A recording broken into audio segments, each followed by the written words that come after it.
नमस्कार विद्यार्थी मित्रांनो, मी अनिल महापुरे स्टडी स्टुडिओ या आपल्या युट्यूब चॅनलवर तुम्हा सर्वांचं पुन्हा एकदा स्वागत आहे। विद्यार्थी मित्रांनो, आज आहे 27 जुलै आणि 27 जुलै रोजी जेवढ्या काही महत्त्वपूर्ण चालू घडामोडी संबंधी प्रश्न बनेल ते आज मी तुमच्यासोबत डिस्कस करणार आहे। मित्रांनो, व्हिडिओ आवडल्यास व्हिडिओला लाईक करायचं, चॅनलला शेअर करायचं आणि सबस्क्राईब करायचं। बघा, पहिला प्रश्न आपला आजचा असणार आहे। बघा, नुकतेच फादर फ्रान्सिस दिब्रिटो यांचे निधन झाले आहे, ते कितव्या अखिल भारतीय साहित्य संमेलनाचे अध्यक्ष होते। खूप इम्पॉर्टंट प्रश्न आहेत मित्रांनो। बघा, तुमच्या पुढे 4 ऑप्शन दिले आहेत आणि या प्रश्नाचे योग्य ते उत्तर असणार आहे ऑप्शन क्रमांक बी म्हणजे 93। बघा, फादर फ्रान्सिस दिब्रिटो हे 93व्या अखिल भारतीय मराठी साहित्य संमेलनाचे अध्यक्ष होते। आता महत्त्वाच्या पॉईंट मध्ये मित्रांनो, तुम्ही नोट आणि पेन घेऊन बसायचे आहेत आणि हे सर्व पॉईंट नोट करायचे आहेत। बघा, पहिला पॉईंट आपल्यासाठी असणार आहे की ते 93व्या अखिल भारतीय साहित्य संमेलनाचे अध्यक्ष होते आणि हे जे 93व्या अखिल भारतीय साहित्य संमेलन आहे हे धाराशिव येथे या जिल्ह्यामध्ये भरवण्यात आलं होतं। ठीक आहे, तर दुसरा पॉईंट बघा मित्रांनो, नवा सुबोध बायबल नवा करार या पुस्तकासाठी त्यांना 2013चा साहित्य अकादमीचा अनुवाद पुरस्कार सुद्धा देण्यात आला होता। त्यामुळे मित्रांनो, फादर फ्रान्सिस दिब्रिटो हे आपल्यासाठी खूप इम्पॉर्टंट आहेत आणि ते 93व्या अखिल भारतीय साहित्य संमेलनाचे अध्यक्ष होते, जे की धाराशिव येथे भरवण्यात आले होते। चला तर मित्रांनो, बघूया पुढील प्रश्न। बघा, आजचा आपला दुसरा प्रश्न आहे मित्रांनो की पॅरिस ऑलिम्पिक 2024 या 33व्या संस्करणमध्ये महाराष्ट्रातील एकूण किती खेळाडूंचा समावेश झाला आहे। तर तुमच्या पुढे ऑप्शन दिले आहेत आणि या प्रश्नाचे योग्य ते उत्तर असणारे ऑप्शन क्रमांक ए म्हणजे 5। आता बघा मित्रांनो, पॅरिस ऑलिम्पिक 2024 या 33व्या संस्करणामध्ये महाराष्ट्रातील एकूण 5 खेळाडूंचा समावेश झाला आहे। आता ते खेळाडू कोणते आणि त्यांचा खेळ हे लक्षात ठेवणे खूप इम्पॉर्टंट आहे मित्रांनो। महत्त्वाच्या पॉईंट मध्ये तुम्ही लिहून ठेवायचं आहे। आपल्याला खेळाडू विचारले जाईल आणि त्यांचा खेळ सुद्धा विचारले जाणार आहे। पहिला बघा मित्रांनो, ते 5 खेळाडू अशा प्रकारे आहेत। एक म्हणजे प्रवीण जाधव, जे की तिरंदाजीशी संबंधित आहे। दुसरे खेळाडू आपण अविनाश साबळे, जे की स्टीपल चेसशी संबंधित आहेत। तिसरा प्लेयर म्हणजे सर्वेश कुशारे, हे उंच उडीशी संबंधित आहेत। चौथा प्लेयर चिराग शेट्टी, जे की बॅडमिंटनशी संबंधित आहेत आणि 5वा खिलाडी स्वप्नील कुसळे, जे की रायफल शूटिंगशी संबंधित आहेत। अशा प्रकारे आपण 5 खिलाडी त्यांचे खेळ सुद्धा पाहिले आहेत मित्रांनो। आपल्याला खेळाडू तर विचारले जातात, त्यासोबत त्यांचे खेळ सुद्धा विचारले जातात, म्हणून हा पॉईंट आपल्यासाठी खूप इम्पॉर्टंट आहे। म्हणून हे सर्व तुम्ही पॉईंट नोट करून ठेवायचे। चला बघूया पुढील प्रश्न। आपला तिसरा प्रश्न आहे मित्रांनो, खूप इम्पॉर्टंट आणि खूप सारी माहिती मी या प्रश्नामध्ये इन्क्लूड केली आहे मित्रांनो। यावरून आपल्याला एक तरी प्रश्न आपला बनतो, कोणत्या ना कोणत्या एक्झाम मध्ये येणार आहेत। बघा, प्रश्न काय म्हणतो आपल्याला, खालीलपैकी कोणत्या देशामध्ये 2030 या वर्षी होणारे शीतकालीन म्हणजे विंटर ऑलिम्पिक होणार आहेत। तर आपल्या पुढे 4 ऑप्शन दिले आहेत आणि या प्रश्नाचं योग्य ते उत्तर असणार आहे ऑप्शन क्रमांक बी म्हणजे फ्रान्स। फ्रान्स येथे 2023चं जे शीतकालीन ऑलिम्पिक होणार आहे ते फ्रान्समध्ये होणार आहे। आता महत्त्वाचे खेळ आणि ते होणारे ठिकाण हे आपण एका नजरियामध्ये बघूयात। बघा मित्रांनो, विंटर जे ऑलिम्पिक आहेत हे सर्व पॉईंट तुम्ही नोट करायचे आहेत। बघा, विंटर जे ऑलिम्पिक आहे 2022चं कुठे झालं होतं मित्रांनो, बीजिंग इथे झालं होतं। बीजिंग म्हणजे कुठे, म्हणजे चीनमध्ये। आणि 2026चं जे विंटर ऑलिम्पिक आहे ते मिलान येथे होणार आहे। मिलान कुठे आहेत मित्रांनो, इटली येथे आहेत। आणि 2034चं जे विंटर ऑलिम्पिक आहे ते USA इथे होणार आहे। बघा मित्रांनो, 3-4 ऑलिम्पिक म्हणजे मागे झालेले 2 आणि पुढे येणारे 2 हे ऑलिम्पिक कुठे होणार आहेत हे आपल्या लक्षात असणे खूप जरुरी आहे।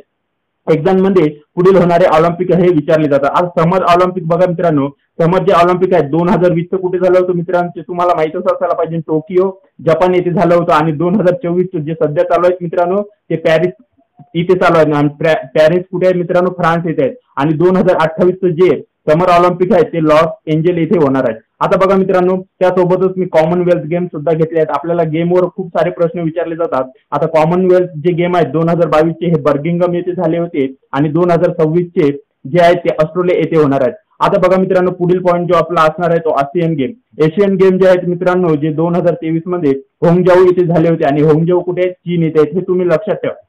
आणि 2027चे एशियन गेम जे आहेत ते आयजी येथे होणार आहेत। आयजी कुठे आहेत मित्रांनो, जपान येथे आहेत। आता बघा, त्यासोबतच फिफा वर्ल्ड कप वर सुद्धा प्रश्न बरेचसे विचारले जातात।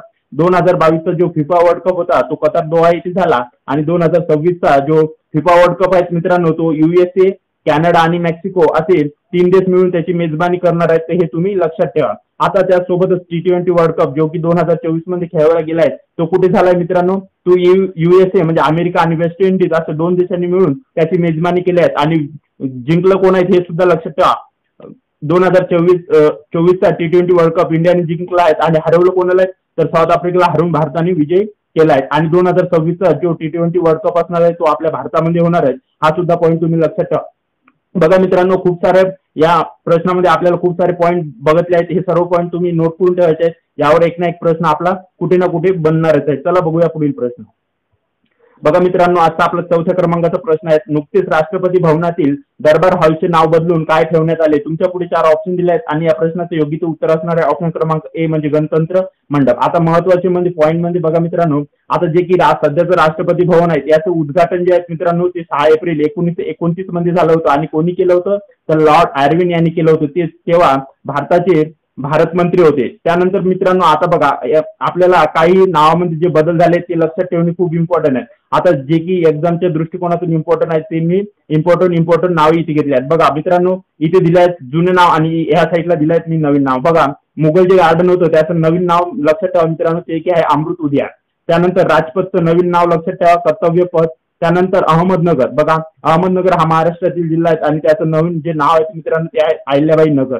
त्यानंतर उस्मानाबादचं नवीन नाव काय आहे? धाराशिव. आणि त्यानंतर एक लक्षात ठेवा, औरंगाबादचं जे नवीन नाव आहे ते आहे छत्रपती संभाजीनगर. अशा प्रकारे हे खूप सारे नावं चेंज झालेले आहेत मित्रांनो, परंतु जे एक्झामच्या दृष्टिकोनातून महत्वाचे आहेत ते मी तुमच्या समोर ठेवले आहेत आणि हे सुद्धा खूप सारे महत्वाचे IMP पॉईंट आहेत. चला बघूया पुढील प्रश्न.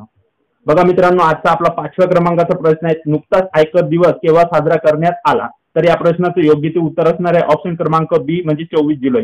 24 जुलैला दरवर्षी मित्रांनो भारतामध्ये आयकर दिवस साजरा केला जातो. आणि महत्वाचे पॉईंट मध्ये तुम्ही लक्षात ठेवायचं की नॅशनल इन्कम डे. बघा, आता हा जो आहे मित्रांनो आपल्याला दरवर्षी 24 जुलैला साजरा केला जातो, पण केव्हापासून साजरा करण्यात येत आहे? दरवर्षी 24 जुलै या दिवशी 2010 पासून दरवर्षी 24 जुलै हा आयकर दिवस म्हणून साजरा करण्यात येतो. आता 24 जुलैला का आयकर दिवस साजरा करण्यात येतो त्यामागे एक कारण आहे मित्रांनो. बघा, 24 जुलै 1860 म्हणजे जे की भारताचे जेव्हाचे अर्थमंत्री होते ते म्हणजे जेम्स विल्सन यांनी सर्वप्रथम अर्थसंकल्प मांडला होता आणि त्या अर्थसंकल्पापासूनच भारतामध्ये भारतीय लोकांवर आयकर हा लादला गेला होता. त्यामुळे 24 जुलै ही तारखेला आपल्याला दरवर्षी आयकर दिवस साजरा केला जातो. आणि तो केव्हापासून साजरा करण्यात येत आहे?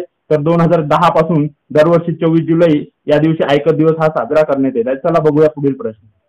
आजचा आपला 6वा प्रश्न आहे मित्रांनो. बघा मित्रांनो, आजचा आपला 6व्या क्रमांकाचा प्रश्न असणार आहे. बघा, नुकतेच प्रसिद्ध करण्यात आलेले FAO च्या रिपोर्टनुसार विश्व वन क्षेत्र विस्तारामध्ये भारत कोणत्या स्थानावर आहे? खूप इम्पॉर्टंट प्रश्न आहेत मित्रांनो आणि या प्रश्नाचं योग्य ते उत्तर असणार आहे ऑप्शन क्रमांक बी म्हणजे 3ऱ्या स्थानावर. आता बघा, महत्वाच्या पॉईंट मध्ये FAO बद्दल आपण जाणून घ्या. आता बघा, FAO म्हणजे काय? बऱ्याचशा एक्झाम मध्ये फुल फॉर्म विचारला जातो, त्याचं फुल फॉर्म सुद्धा माहित असणे आपल्याला खूप गरजेचं आहे. बघा, food and agriculture organisation. FAO म्हणजे फूड अँड ॲग्रिकल्चर ऑर्गनायझेशन, त्याला आपण मराठीमध्ये म्हणतो खाद्य व कृषी संघटन. आता याची जी स्थापना आहे म्हणजे FAO ची स्थापना आहे मित्रांनो 16 ऑक्टोबर 1945 ला झाली होती आणि त्याचं जे मुख्यालय आहे ते रोम इथे आहे. आणि रोम कुठे आहेत मित्रांनो? इथले आहेत. रोम हे टायबर नदीच्या किनाऱ्यावर आहेत. हा सुद्धा प्रश्न लक्षात ठेवा मित्रांनो. रोम हे जे आहेत ते टायबर नदीच्या किनाऱ्यावर वसलेलं आहे आणि त्याचे सध्याचे अध्यक्ष आहेत म्हणजे FAO चे सध्याचे जे अध्यक्ष आहेत ते आहेत प्यू दोंगयू. आता रँक बघा मित्रांनो, भारताचं स्थान 3रं आहे, परंतु आपल्याला पहिली 1 आणि 2 नंबरचे स्थान सुद्धा माहित असणे खूप आवश्यक आहे. तर रँक मध्ये बघा मित्रांनो, या रँक मध्ये पहिल्या स्थानावर चीन आणि दुसऱ्या स्थानावर ऑस्ट्रेलिया आहेत आणि 3ऱ्या स्थानावर आपला भारत आहे. आणि भारताचं एकूण किती हेक्टर हे वन क्षेत्राखाली आहेत? तर 2,66,000 एकूण हेक्टर हे क्षेत्रफळ हे भारताचं वन क्षेत्राखाली आहेत. आता भारतातील आपण वन क्षेत्र पाहिलं, परंतु पहिल्या क्रमांकाची राज्य सुद्धा आपल्याला विचारले जाऊ शकते, म्हणून भारतातील सर्वाधिक वने असलेली राज्य सुद्धा तुम्ही लक्षात ठेवा. पहिल्या क्रमांकावर AP म्हणजे आंध्र प्रदेश, दुसऱ्या क्रमांकावर AP म्हणजे अरुणाचल प्रदेश आणि 3ऱ्या क्रमांकावर आसामचा क्रमांक लागतो, हे सुद्धा तुम्ही लक्षात ठेवा. बघा मित्रांनो, व्हिडिओ आवडल्यास व्हिडिओला लाईक करायचं, चॅनलला शेअर करायचं आणि सबस्क्राईब करायचं. अशाच नवीन व्हिडिओ सोबत नवीन व्हिडिओची नोटिफिकेशन मिळवण्यासाठी सोबतच बेल आयकॉनला सुद्धा प्रेस करायचं आहे. भेटूया नवीन व्हिडिओ सोबत, तोपर्यंत धन्यवाद, थँक्यू.